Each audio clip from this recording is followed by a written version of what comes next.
Hello students. आज के इस वीडियो में हम कोऑर्डिनेट ज्योमेट्री के सवालों को लेंगे। जो मैंने लास्ट क्लास में क्वेश्चन करके छोड़ दिया था उसी के बिल्कुल हम आगे से और सवाल को लेंगे आज और क्वेश्चंस को लेंगे। तो चलिए स्टार्ट करते हैं। लास्ट क्लास में ये क्वेश्चन नंबर थर्ड जो था वो मैंने कर दिया था। मैं आज उसके आगे क्वेश्चन नंबर फोर्थ को करके दिखाता हूँ आपको। इसमें बोला गया है कि check 5 - 2 6 4 7 -2 are the vertices of an isosceles triangle. तो ये सब से पहले आपको इसके बारे में पता होना चाहिए कि आइसोसेलेस क्या होता है, वर्टाइसेस किसको कहते हैं। ये दो चीज़ें आपको पता होनी चाहिए। तो पहले वर्टाइसेस बता देता हूँ मैं क्या होता है। अगर कोई भी एक ट्राइंगल है हमारे पास, तो इस ट्राइंगल में ये जो कॉर्नर पॉइंट होते हैं इसको हम लोग वर्टाइसेस कहते हैं। ये actually vertices is plural of vertex. अगर एक वर्टेक्स है तो एक अगर कॉर्नर है तो उसको वर्टेक्स कहेंगे, और एक से ज़्यादा कॉर्नर्स हैं तो उसको हम लोग वर्टाइसेस कहते हैं। तो ये जो कॉर्नर्स हैं इनको हम लोग वर्टाइसेस कहते हैं। तो 3 वर्टाइसेस दे रखे हैं, तो इसके लिए मैं क्या करता हूँ, एक रफ डायग्राम एक बना लेता हूँ सो दैट कि ईज़ी रहेगा। ऑल्दो ये रफ ही है, तो ठीक है, मैं इसी को पॉइंट कर देता हूँ। ए हमारे पास है 5, और बी है हमारे पास। मार्किंग जो होगी ना, हमेशा आप एंटी क्लॉकवाइज में करें, अच्छा रहेगा। वैसे क्लॉकवाइज में भी करने से कोई प्रॉब्लम नहीं है, लेकिन एंटी क्लॉकवाइज करेंगे तो ज़्यादा बढ़िया माना जाएगा, क्योंकि जो बुक में हमेशा जो नंबरिंग होती है वो एंटी क्लॉकवाइज सेंस में ही। तो ये हमारे पास 6, 4 है, और ये हमारे पास 7, -2। ये 3 कोऑर्डिनेट्स हैं, ए बी और सी। ए बी और सी। अब आपको बताना है कि ये आइसोसेलेस ट्रायंगल है कि नहीं है, आइसोसेलेस ट्रायंगल के वर्टाइसेस हैं कि नहीं है। मतलब ये जो कोऑर्डिनेट दे रखा है ये आइसोसेलेस ट्रायंगल के तीनों एंगल पॉइंट को, या जो ये वर्टेक्स है उसको दिखा रहा है कि नहीं दिखा रहा है। ओके, अब हम बात करेंगे कि आइसोसेलेस ट्रायंगल क्या होता है। तो कोई भी ट्रायंगल जिसके दो साइड्स आपस में बराबर हों उसको हम लोग आइसोसेलेस कहते हैं। मतलब अगर मान लीजिए कोई ट्रायंगल है, उसमें ए बी इक्वल्स टू, ये ए बी और बी सी अगर बराबर आ गया, अगर ए सी भी आ जाता है मुझे कोई दिक्कत नहीं है, लेकिन ए बी और बी सी आ जाना चाहिए, या ए सी एंड बी सी आ जाना चाहिए, या फिर कह लीजिए ए सी एंड सी भी आ जाना चाहिए। या आप कह सकते हैं, और कुछ बच गया क्या? अब B C and C B, C A कहेंगे ऑलरेडी हो गया है, तो बचा हुआ सारा, तो कोई भी इसमें से हो जाएगा तो हम मान लेंगे आइसोसेलेस है। तीसरा हमें निकालने की जरूरत नहीं पड़ती। ओके, तो हम निकालते हैं। सबसे पहले तो ये कैसे निकलेगा, ए बी कैसे निकलेगा? ए बी निकालने का मतलब, या ए बी लिखने का मतलब है distance from A to B, या बी ए का डिस्टेंस, या ए बी का डिस्टेंस। आप बी टू ए का डिस्टेंस निकाल लें या ए टू बी का डिस्टेंस निकाल लें, कोई फर्क नहीं पड़ता, दोनों एक ही मतलब रखता है। दोनों का सेंस अलग है। ए टू बी का मतलब है, अगर मान लीजिए ए मेरा घर है और बी आपका घर है, तो ए टू बी का मतलब है मेरे यहाँ से आपके यहाँ जाना, और बी टू ए का मतलब है आपके यहाँ से मेरे यहाँ आना। तो दो अलग अलग बातें हैं। आपके यहाँ से स्कूल जाना और स्कूल से आपके यहाँ आना, दो अलग अलग बातें हैं। डिस्टेंस जरूर दोनों का सेम है, बट दोनों का मतलब अलग अलग है ना। तो ए बी निकालते हैं हम लोग। ए बी निकालने के लिए हम लोग डिस्टेंस फार्मूला यूज़ करेंगे, और डिस्टेंस फार्मूला के लिए हम लोग फिर से वही जो बेसिक आइडेंटिटी फार्मूला था हमारे पास वो हम लोग यूज़ करेंगे। तो x2 - x1 वाला कॉन्सेप्ट है, तो मैं वो नहीं लिख रहा हूँ। फार्मूला मैं मान के चलता हूँ कि आपको याद हो गया होगा, नहीं भी याद है तो आप रिपीटेडली लिखें, वो आपको याद हो जाएगा। तो हम सबसे पहले ए सी निकाल रहे हैं, तो ए सी निकाल लेते हैं। ये रहा ए, ये रहा सी। y2 - y1, आप किसी को भी y1 y2 ले सकते हैं, कोई दिक्कत नहीं है। तो y2 हमारे पास -2 है, फिर एक हम बीच में माइनस लगाएंगे, और फिर y1 कौन सा है, ये वाला -2 है। तो ये रहा हमारे पास -2, और इस पूरे के ऊपर स्क्वायर, प्लस x2 अगर ये y2 है तो ये वाला x2 होगा, दैट इज 7 माइनस ये वाला x1 5 का होल स्क्वायर। इसको सॉल्व करेंगे तो this is equals to -2, and minus minus क्या होता है प्लस, -2 + 2 कितना हो जाएगा 0, 0 का स्क्वायर तो 0 ही होता है। 7 - 5 2 हुआ, 2 का स्क्वायर 4 हो गया, तो स्क्वायर रूट ऑफ 4 2 होता है। तो हमारे पास ए सी निकल गया। अब हम निकालते हैं ए बी। ए बी, तो ए बी निकालेंगे। अंडर रूट, फिर से वही सेम फॉर्मूला, ए बी है, ये रहा x1 y1, थोड़ा सा और कर देता हूँ ताकि आपको दिखे, x1 y1, तो मैं लिख लेता हूँ -2 y1 माइनस y2 -4 का whole square plus x2 which is 5 minus x1 that is 6 का होल स्क्वायर। तो सॉल्व करते हैं। So this is root over -2 -4 कितना होता है, -6 का स्क्वायर प्लस 36 प्लस 5 -6 कितना होता है, -1 का square plus 1 root over 37। Okay, तो मैंने ए भी निकाल लिया, ए सी निकाल लिया, अब क्या निकालेंगे, बी सी, तो हम लोग बी सी निकालते हैं। बी सी इक्वल्स टू, फिर से वही काम करेंगे, ये रहा y2, ये रहा y1, सो -2 -4, ये तो किया था मैंने, -2 -4, ये क्या किया मैंने, A B, okay, so -2 -4 and 5 minus, मुझे लगा मैंने कोई गलती ना कर दी हो, एनीवे ठीक है। अब मैं y2 दैट इज -2 -4 का whole square plus x2 that is 7 -6 7 -6 का होल स्क्वायर। अब आप देख सकते हैं ये दोनों सेम है, यहीं पे दिख गया है, देखिए B C equals to root over -2 -4 -6 का स्क्वायर कितना होता है 36 and plus 1 which is root over 37। देखिए ये यूनिट लिखेंगे हम लोग, और यहाँ पे भी यूनिट लिखेंगे, और यहाँ पे भी यूनिट, ठीक है। अब आप क्लियरली देख सकते हैं कि ए बी और बी सी दोनों बराबर है, A B equals to B C, therefore it is an isosceles triangle. इसका मतलब ये जो कोऑर्डिनेट्स दे रखे हैं ये आइसोसेलेस ट्राइंगल के कोऑर्डिनेट्स हैं। मुझे विश्वास है कि ये आप समझ गए होंगे।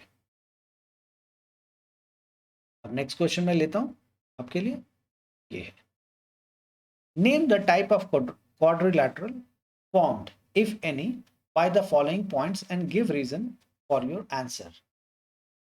अब ये सवाल बनाने से पहले आपकी क्वाड्रिलैटरल की समझ अच्छी होनी चाहिए, तभी आप ये बना पाएंगे। तो पहले हम लोग इस क्वेश्चन को मैं एक कोई करके दिखाऊंगा और आप बचा हुआ खुद करेंगे, लेकिन कैसे बनेगा और क्वाड्रिलैटरल क्या होता है, किस तरह से क्वाड्रिलैटरल को हम लोग तय करते हैं, वो मैं आपको ज़रूर बता देता हूँ। तो मुझे विश्वास है कि क्वाड्रिलैटरल आप लोग जानते हैं। मैं 3-4 बेसिक तरह के क्वाड्रिलैटरल को ले लेता हूँ। एक रेक्टेंगल होगा, रेक्टेंगल की पहचान कैसे होगी वो मैं आपको बताता हूँ। एक स्क्वायर होगा, स्क्वायर की पहचान आप कैसे करेंगे वो बताता हूँ। मुझे विश्वास है आप सबको आता है, लेकिन जो मैं बताना चाह रहा हूँ वो कुछ अलग बात मैं बोल रहा हूँ। उसके बाद पैरेललोग्राम है, ये भी आप सबको आता होगा, ये भी मैं मान के चलता हूँ। ट्रेपीजियम होगा,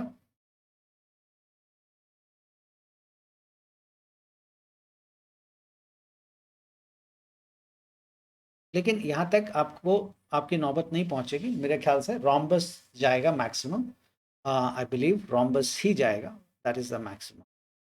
इसके अलावा ये 4 के अलावा आपके पास मेरे ख्याल से वो हालांकि क्वाड्रिलेटरल में तो सारे आ जाएंगे, ये भी आ जाएगा, लेकिन मेरा मानना है इस पे उनको नहीं जाना है, इन चारों पे ही आपका काम हो जाएगा। देखिए रेक्टेंगल के लिए आपका आपके मन में होगा कि हम अपोजिट साइड्स को इक्वल कर देंगे तो काम हो जाएगा, मतलब ये 5 सेंटीमीटर आ गया, ये वाला भी 5 आ गया तो काम हो गया, विच इज़ करेक्ट।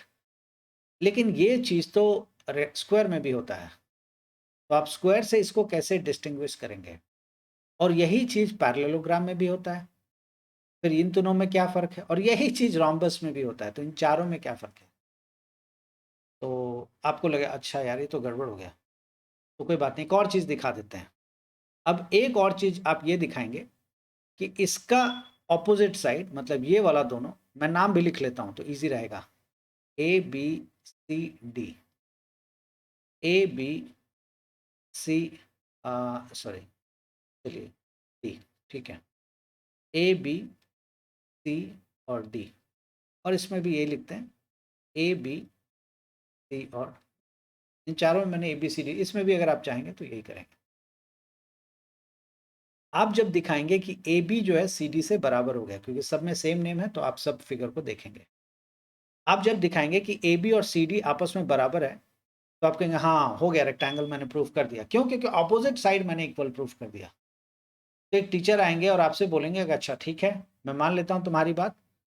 तो स्क्वायर में ऑपोजिट साइड क्या होता है? आप कहेंगे वो इक्वल होता है। पैरेललोग्राम में वो भी इक्वल होता है। रोम्बस में वो भी इक्वल होता है।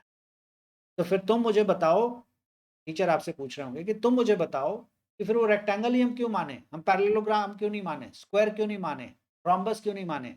तब आप कहेंगे हाँ सर आप बात तो ठीक कह रहे हैं। अच्छा तो रुकिए सर, मैं 5 मिनट दीजिए, मैं कुछ और सोचता हूँ। सर एक और मेरे पास बात आई। और सर पूछेंगे क्या? आप बोलेंगे कि सर मैं क्या करता हूँ, बीसी और एडी को भी इक्वल दिखा देता हूँ और ये अलग होगा। ये मान लीजिए 5 है, ये 3 और 3 होगा। सर बोलेंगे हाँ, ये कुछ हद तक ठीक है।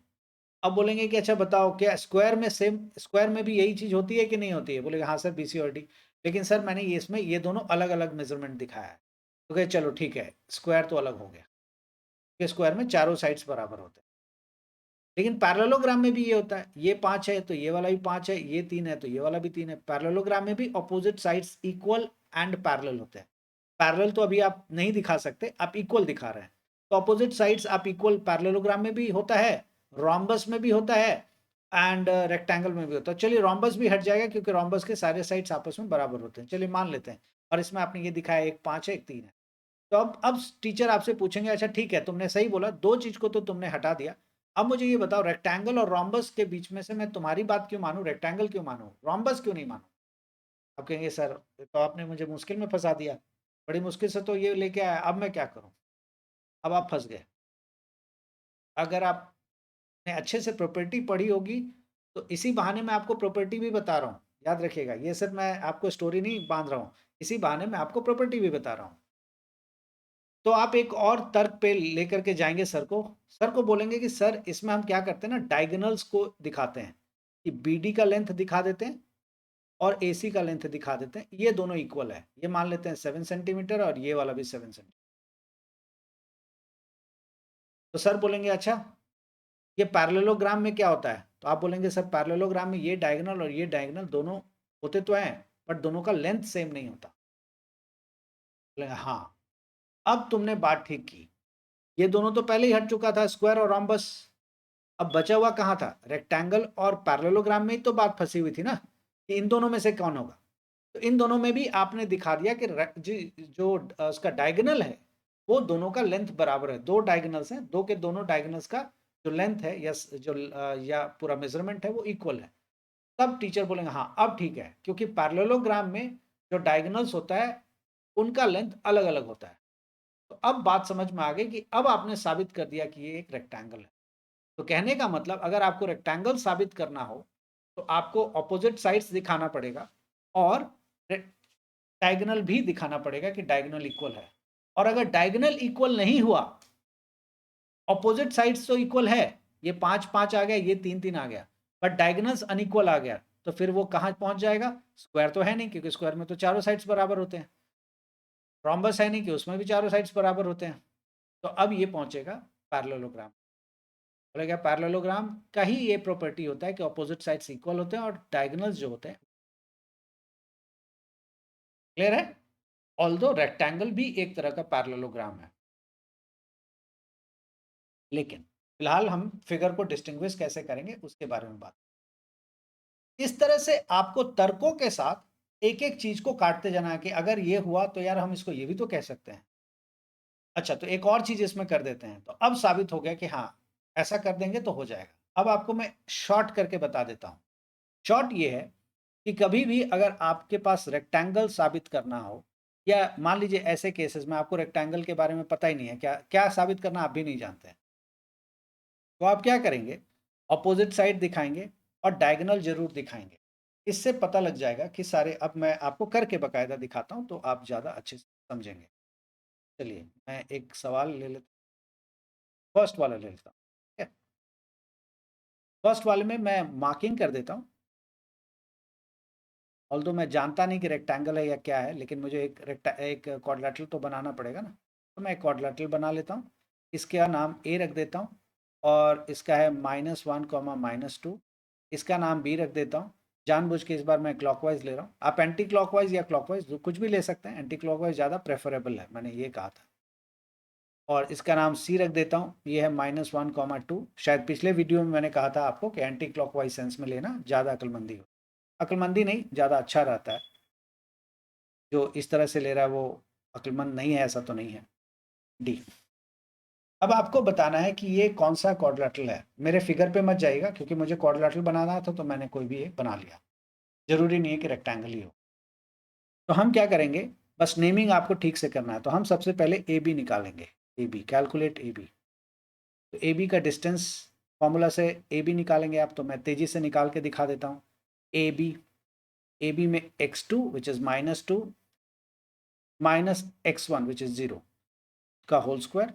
तो आपको पता है माइनस पीछे लगाने का कोई मतलब नहीं है, तो ये रहा -0 का होल स्क्वायर प्लस y2, ओ सॉरी, ये मैंने y2 माइनस y1 निकाला है।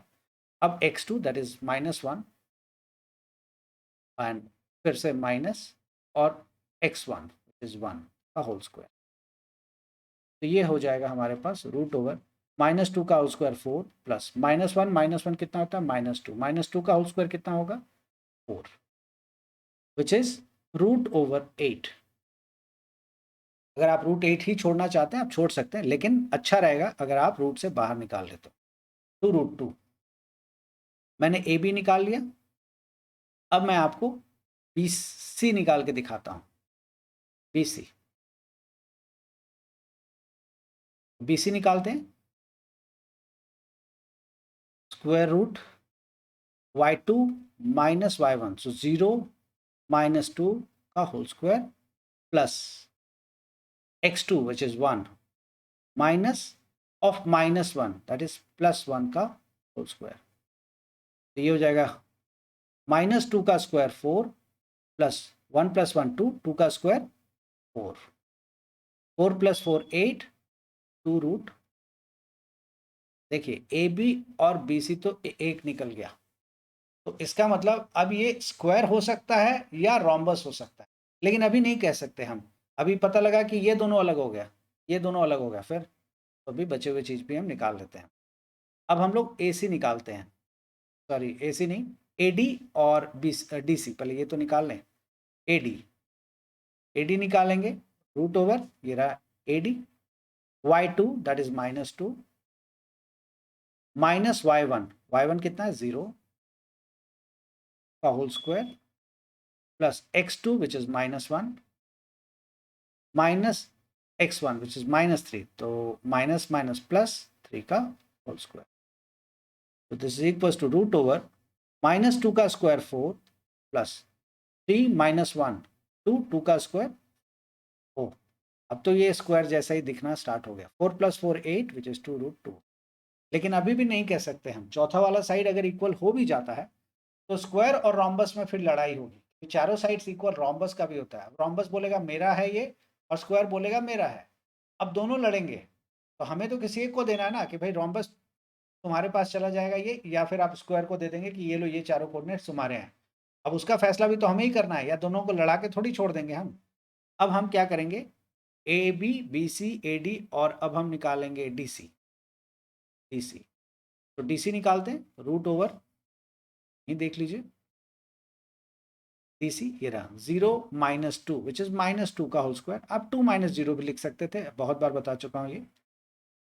-3 और फिर माइनस ऑफ -1, तो कितना हो जाएगा माइनस, और ये वाला एक और -1 लिखेंगे तो +1 होगा होल स्क्वायर।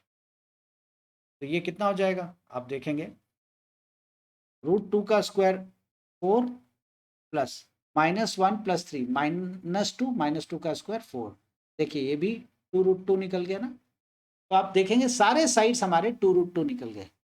अब दुविधा आती है कि अगर सारे साइड्स हमारे 2√2 निकल गए, अब इनमें से कुछ भी हो सकता है इन दोनों फिगर। अब ये हम कैसे जानेंगे कौन सा है, तो हम क्या करेंगे डायगोनल्स निकालेंगे। रोम्बस के डायगोनल्स अनइक्वल होते हैं, और स्क्वायर का डायगोनल्स इक्वल होता है लेंथ।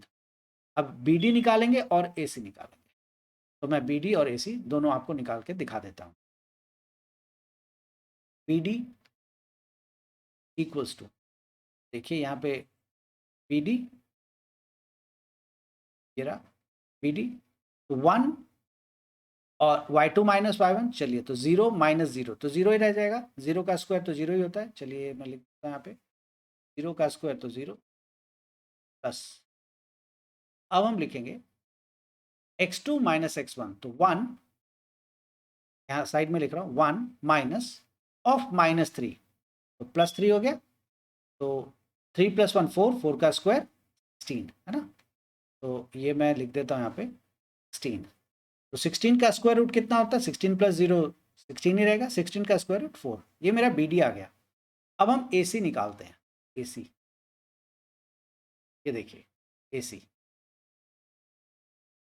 तो y2 which is -2, y1 which is 2, तो -2 फिर एक माइनस लगाएंगे और ये वाला 2 जैसा वैसे ही, तो -2 इज -4 का स्क्वायर विच इज 16, तो equals to root over 16 plus, next part है इसका -1, यहाँ लिखता हूँ -1 एंड माइनस और फिर से ये -1 +1 हो जाएगा, इसका होल स्क्वायर कितना होगा 0, 0 का स्क्वायर कितना होता है 0, ये हो गया। तो ए सी का लेंथ कितना आ गया 4। अब देखिए आप, अब आपके लिए इजी होगा, अब आप देखेंगे तो आपको दिख जाएगा ये लेंथ, सॉरी ये लेंथ जो बी डी का है, बी डी का लेंथ और ए सी का लेंथ दोनों इक्वल निकला है, ये भी 4 यूनिट है, ये भी 4 यूनिट है। तो ऐसा किस में होता है, स्क्वायर में होता है, रेक्टेंगल में भी होता है, लेकिन अभी तो रेक्टेंगल का सवाल खत्म हो चुका है, क्योंकि हमने पहले ये बात तय कर लिया कि सिर्फ 2 ही फिगर हो सकता है, या तो रोम्बस या तो स्क्वायर, है ना, ये तो तय कर लिया क्योंकि सारे साइड्स इक्वल आए थे, तो सारे साइड या तो रोम्बस में होगा या तो स्क्वायर में होगा।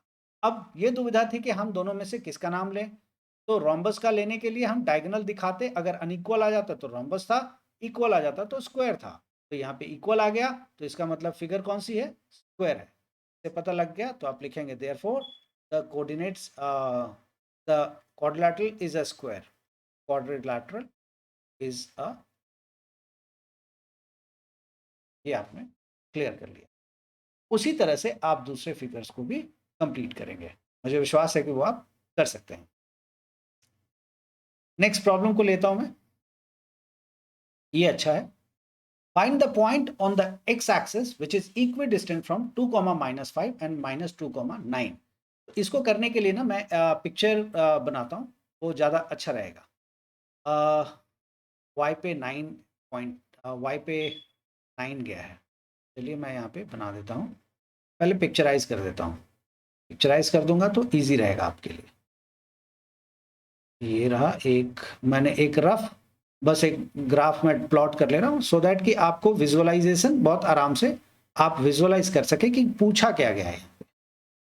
देखिए बोला गया है कि find the point on the x axis, आपको एक्स एक्सिस के ऊपर एक कोई पॉइंट बताना है, मुझे नहीं पता कौन सा पॉइंट होगा एक्स एक्सिस के ऊपर, विच इज इक्विडिस्टेंट, इक्विडिस्टेंट का मतलब है बराबर दूरी के ऊपर है, बराबर दूरी इक्वल डिस्टेंस पे। 2, -5 एक कोऑर्डिनेट है, x की वैल्यू 2, y की वैल्यू -5, 1 2 3 4 एंड ये रहा 5, ये रहा एक कोऑर्डिनेट, और -2, 9, x की वैल्यू -2, -1 -2 एंड y की वैल्यू 9, तो 1 2 3 4 5 6 7 8 9, टॉप पे ही जाके मिला। ओके, बोला गया इन दोनों पॉइंट से एक्स एक्सिस पे एक कोई पॉइंट बताइए जो कि इक्वल डिस्टेंस पे हो। बहुत बच्चों के मन में आ रहा होगा अरे ये तो हो ही नहीं सकता, क्योंकि एक्स एक्सिस पे ये वाला पॉइंट देखेंगे तो इससे बहुत ऊपर है, ये नीचे है, अगर ये देखेंगे, लेकिन आप जितना इधर को जाएंगे ना आप पाएंगे कि ये संभव है, और या इधर जाएंगे तो संभव है, तो ये आपको, यही आपको बताना है कि कहाँ पे होगा वो। तो हम क्या करेंगे, मेरे कोऑर्डिनेट के बेसिक जो वीडियोस हैं आप उसको देखें, उसमें मैंने कुछ बातें बताई हुई हैं कि एक्स एक्सिस पे जो भी पॉइंट होगा उसका कोऑर्डिनेट किस तरह का होगा। मैं फिर से रिपीट करता हूँ, देखिए ये वाला अगर मुझे कोऑर्डिनेट दिखाना हो तो कितना दिखाएंगे, मतलब यहाँ तक पहुँचना हो तो क्या लिखेंगे आप कि भाई एक्स पे आप एक स्टेप चले, लीजिए लिख दिया, वाई पे आप कुछ चले क्या, कुछ भी नहीं, तो जीरो। अगर आपको उसी तरह से एक दो तीन चार यहाँ तक अगर आपको पहुँचना हो इस वाली जगह पे, तो आप एक्स पे कितना चलेंगे, तो 4 यूनिट चलेंगे, 2 3 4 यूनिट चलेंगे। और वाई पे कितना गए, ऊपर गए कुछ नहीं, नीचे गए कुछ नहीं, तो जीरो। उसी तरह से इधर भी होगा, उसी तरह से इधर भी होगा। तो आप देखेंगे एक्स एक्सिस पे जितने भी कोऑर्डिनेट्स होते हैं, जितने भी कोऑर्डिनेट्स होंगे वो सब के सब समथिंग कॉमा जीरो के फॉर्म में, किस फॉर्म में होगा, समथिंग कॉमा जीरो। और उसी तरह से वाई एक्सिस पे जितने भी पॉइंट होंगे वो जीरो कॉमा समथिंग के फॉर्म में होगा, क्योंकि वाई एक्सिस पे जाने का मतलब है एक्स पे बिल्कुल नहीं चलना। लेकिन चलिए उसको मैं वाई का जब कोई क्वेश्चन आएगा तब मैं आपको बताऊंगा। तो बोला गया है कि आपको एक्स एक्सिस पे कोई एक पॉइंट बताना है जो कि इन दोनों से बराबर डिस्टेंस पे बनी हुई है। हम नहीं जानते वो पॉइंट कौन सा है, तो मैं क्या करता हूं, एक रफ बना लेता हूं, मान लेते हैं वो पॉइंट यहाँ है, मान लेते हैं जस्ट एक एग्जांपल के तौर पे। तो इसका मतलब ये हुआ कि यहाँ से इसका जो डिस्टेंस है ये, और यहाँ से इसका डिस्टेंस जो है ये, दोनों सेम होना चाहिए, इक्वल होना चाहिए, यही आपको साबित करना है। और ये दिया हुआ है, सॉरी ये दिया हुआ है कि ये डिस्टेंस सेम है, मान लेते हैं ये डिस्टेंस 7 यूनिट है, मान लेते हैं जस्ट इन केस एक एग्जांपल के तौर पे, सो दैट कि आप इजीली देख सकें। ये 7 यूनिट है और ये वाला भी 7 यूनिट है, तो दोनों डिस्टेंस ऑलरेडी मेंशन्ड है। कितना है ये नहीं पता, बट ये पता है कि दोनों का डिस्टेंस सेम है, हमें वो पॉइंट बताना है। तो हम जानते हैं कि कोई भी पॉइंट जो एक्स एक्सिस के ऊपर होगा उसका कोऑर्डिनेट एक्स कॉमा जीरो के फॉर्म में होगा। ये तो मानेंगे आप, समथिंग कॉमा जीरो। अब ये समथिंग हम एग्जाम्पल नहीं ले सकते, 5 नहीं ले सकते। अगर आप 5 कॉमा जीरो बताएंगे तब तो आपने बता ही दिया कि 5 कॉमा जीरो से इसकी दूरी और इसकी दूरी बराबर है। अगर आप सॉरी -6 कॉमा जीरो लेंगे तो भी आपने बता दिया कि -6 कॉमा जीरो से इसका डिस्टेंस और इसका डिस्टेंस। अगर आप -7 कॉमा जीरो लेंगे तो भी आपने बता दिया कि -7 से इसका डिस्टेंस और इसका डिस्टेंस दोनों का डिस्टेंस। तो आपको ये तो पता ही नहीं है ना कि कौन सा पॉइंट है, तो इसीलिए आपने लिया x कॉमा जीरो या a कॉमा जीरो या b कॉमा जीरो, ऐसा कुछ भी आपने ले लिया। तो आप लिखेंगे लेट द कोऑर्डिनेट बी